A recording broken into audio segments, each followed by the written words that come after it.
ምርጫ ኮሮጆን ብቻ ነው መንግስት የሚቋቋመው። ሌላ አልተርኔቲቭ የለም። ፕላን ኤ ፕላን ቢ የሚባል የለም። ፕላን ኤም ፕላን ቢም ምርጫ ካርድ ምርጫ ኮሮጆ ከዛ በሚገኝ ውጤት መንግስት ይቋቋማል። ብልጽግናን አንመርጥም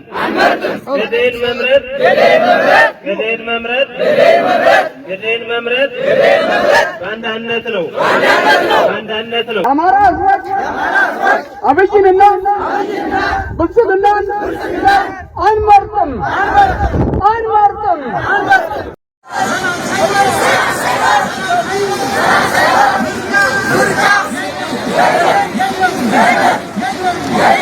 ሰላም ጤና ይስጥልኝ። የተወደዳችሁና የተከበራችሁ የፍትህ ሚዲያ አድማጭ ተመልካቾች የዕለቱን ዜናዎችን ይዘን ቀርበናል። ዋና ዋና ዜናዎቹን በማስቀደም እንጀምራለን። እስከ ፍጻሜው ድረስ አብራችሁ እንድትቆዩን በአክብሮት እንጋብዛለን። መልካም ቆይታ።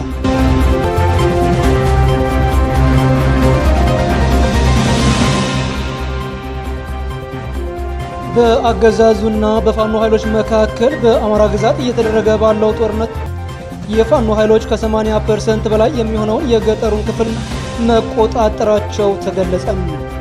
አገዛዙ ከ34000 በላይ የፋኖ ኃይሎች እጅ ሰጠውኛል ብሏል። ተጨማሪውን በዝርዝር እናቀርበዋለን። በአማራ ግዛት በብልጽግናው አገዛዝና በፋኖ ኃይሎች እየተደረገ ያለው አውደ ውጊያም ዛሬም ቀጥሎ የዋለ ሲሆን በጎንደርና በወሎ ቀጠናዎች ከባድ ውጊያዎች ተደርገው የፋኖ ኃይሎች ከፍተኛ ድል እንዳስመዘገቡ የፋኖ መሪዎቹ ተናግረዋል። እነዚህንና ሌሎችንም መረጃዎችን በዝርዝር እናስደምጣቸዋለን። አብራችሁን ቆዩ። የሀገራችን መንግስት የክልላችን መንግስትም በጋራ በመሆን የጀግናው የሀገር መከላከያ ሰራዊት፣ ጀግናው የክልላችን የአድማ ብተና ኃይል፣ የሰላም አስከባሪ ኃይል፣ የሚሊሻ ኃይልና ህዝባችንንም በጭምር በማስተባበር ይህን ጽንፈኛ ኃይል በተደረገው ከፍተኛ ኦፕሬሽን ተደጋጋሚ ምት ስላረፈበት እንደምታውቁት አብዛኛው መንግስታችን በጠራው ሰላም አማራጭ በመጠቀም እጅ እየሰጠ በ10 ሺዎች ወደ ማሰልጠኛ ገብቶ ወደ ህብረተሰቡ ስልጠናውን ወስዶ በዲዲአር የተቀላቀለበት ሁኔታ ነው ያለው። በጥቂት ጊዜያት ውስጥ ሰላም አማራጩን አሁንም መንግስት የዘረጋለትን የሰላም አማራጭ የማይቀበል ከሆነ ተመጣጣኝ እና አስፈላጊውን እርምጃ በመውሰድ ክልላችንን ሰላም የማድረግ ስራ ተጠናክሮ ይቀጥላል። አንተ ሀገር የሰማኝ ወንድሜ የሳነይቱ ልጅ ልጅ ሰባት በፊቱ አይመጣም እንጂ የኮራ ነበር የተንጠራራ ለትቀመሳለ ባላንጋራ ይዘረረዋል ተራ በተራ የአማራይቱ ልጅ ማልዶ የኮራ ባልንጋራ ስለዚህ ፋኖ ስራ ያላይ ስለዚህ ጀግና ስራ አቤት ቁጭ ብሎም ስለ ጥቃት ነበር ወሬ የሚያወራ ሀገር የተወራ ኢትዮጵያ ተወራ አማራ ተወራ ቀንም አልቀመጥ ሌሊትም አልተኛ ጀርቤ ያለ የኢትዮጵያ ጠላት ሀገር የምቀኛ።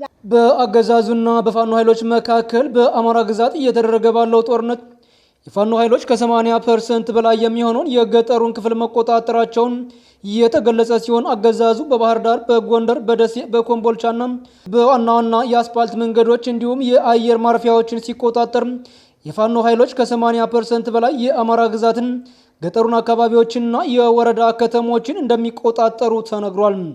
የአገዛዙ ሰራዊት ኃይል ከ40 ሺህ ወታደር በላይ በታንክ፣ በድሮን፣ በከባድ መሳሪያ፣ በአውሮፕላን እየተዋጋ ሲሆን በየጥቃቱ አዳዲስ የውጊያ ስልቶችን ተጠቅሞ ከተሞችንና መንገዶችን ይዞ የሌሊት ጥቃት በገጠር ቢያደርግም ተራራማ ቦታዎችን ይዞ ድንገተኛ ጥቃት በሚያደርጉት በፋኖ ኃይሎች መልሶ በማጥቃት ከፍተኛ ጉዳት እንደደረሰበት ተገልጿል። በአንድ ሳምንት ብቻ ከ31 ወረዳዎች በላይ ውጊያ ተካሂደው በ11 ዞኖች ማለትም በዋግምራ፣ በሰሜን ወሎ፣ ደቡብ ወሎ፣ ሰሜን ሸዋ፣ ምስራቅ ጎጃም፣ ምዕራብ ጎጃም፣ አዊ፣ ሰሜን ጎጃም፣ በደቡብ ጎንደር፣ ማዕከላዊ ጎንደር፣ በሰሜን ጎንደር በዋና ዋና ግንባሮች አመርቂ ድሎች መገኘታቸውን የግንባር መረጃዎች ጠቁመዋል። የአገዛዙ ሰራዊት በሰሜን ወሎ መራና ዋንዛ አካባቢ ከባድ መሳሪያ ተጠቅሞ ውጊያ የከፈተ ሲሆን በምስራቅ ጎጃም ደብረ ማርቆስ አካባቢ ሉማ ማኑኤል በተደረገ ውጊያ 7 የአማራ ፖሊስ እና በርካታ ወታደሮች መገደላቸው የአውደ ግንባር መረጃዎች አክለው ገልጿል።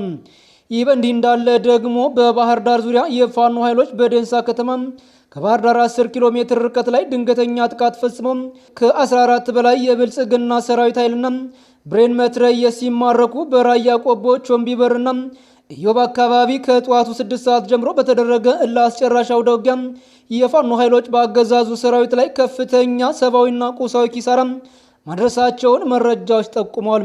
በዚህ አውደ ውጊያ በጤና ተቋማት ላይ ከፍተኛ ውድመት እየደረሰ ሲሆን የሆስፒታሎች ቁሳቁስም ተዘርፈዋል፣ አምቡላንሶች ተደብድበዋል፣ ሕክምና ለፋኖ ተጠርጣሪዎች የሰጡ ሰራተኞች ታስረዋል ሲል የአንድ መረጃ ምንጫችን ገልጿል። የመረጃ ምንጫችን አክሎም ጦርነቱ በተካሄደባቸው ቀጠናዎች በርካታ ሴቶች በደረሰባቸው ጉዳት ሕክምና ማግኘት እንዳልቻሉ አክሎ ገልጿል። ይህ በእንዲህ እንዳለ በሌላ መረጃ ምንጫችን ገለጻ ደግሞ በአማራ ግዛት ትምህርት ቤትና ጤና ተቋማት ስልታዊ ውድመት እየደረሰ ነው፣ የረጅም ጊዜ የአእምሮና የህዝብ ብቃት ማዳከም ነው የተያዘው ሲል መረጃውን አድርሶናል።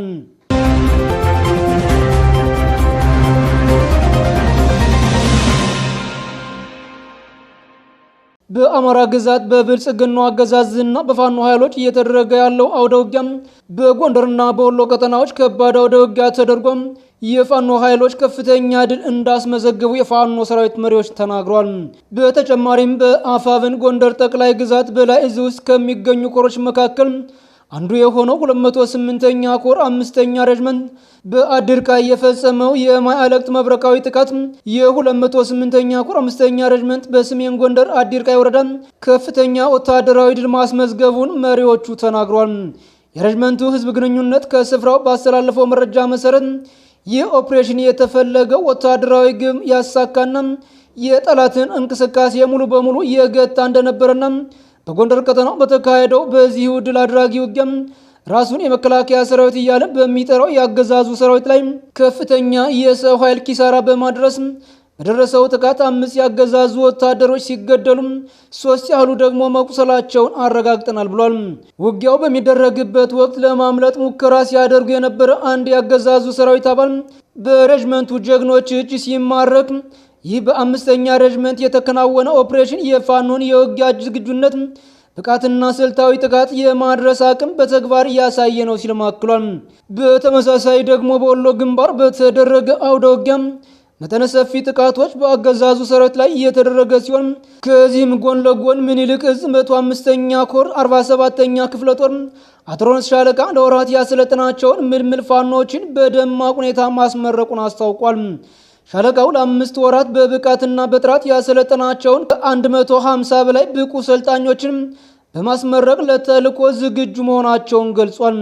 ምኒልክ እዝ በስሩ ያሉ ኮሮችን ራሳቸውን በሰው ኃይል እንዲጠናከሩ ባወረደው አቅጣጫ መሰረት 105ኛ ኮር 47ኛ ክፍለ ጦር አትሮኖስ ሻለቃ ለወራት ያሰለጠኗቸውን ምልምል ፋኖችን በደማቅ ሁኔታ በማስመረቅ ራሳቸውን በሰው ኃይል አደረጃጀት እያበለጸጉ እንደሚገኙ በዙ አመራሮች ተብራርቷል።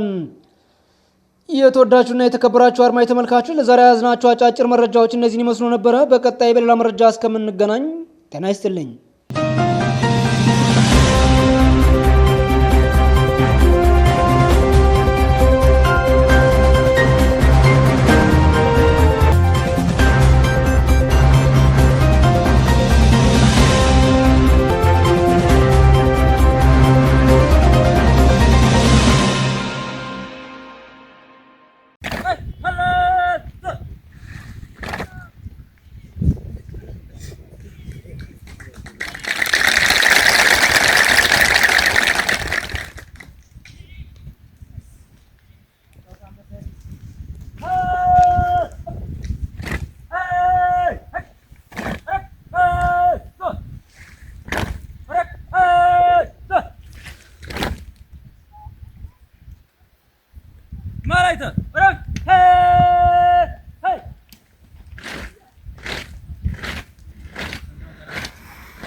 ምርጫ ኮሮጆን ብቻ ነው መንግስት የሚቋቋመው። ሌላ አልተርኔቲቭ የለም። ፕላን ኤ ፕላን ቢ የሚባል የለም። ፕላን ኤም ፕላን ቢም ምርጫ ካርድ ምርጫ ኮሮጆ ከዛ በሚገኝ ውጤት መንግስት ይቋቋማል። ብልጽግናን አንመርጥም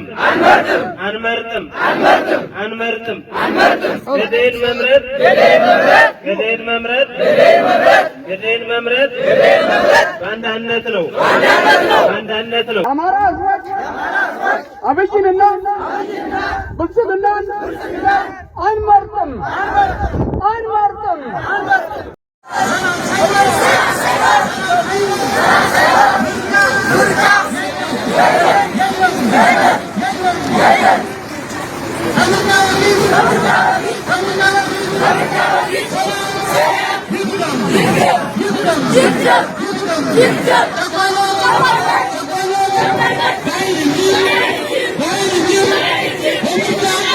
Get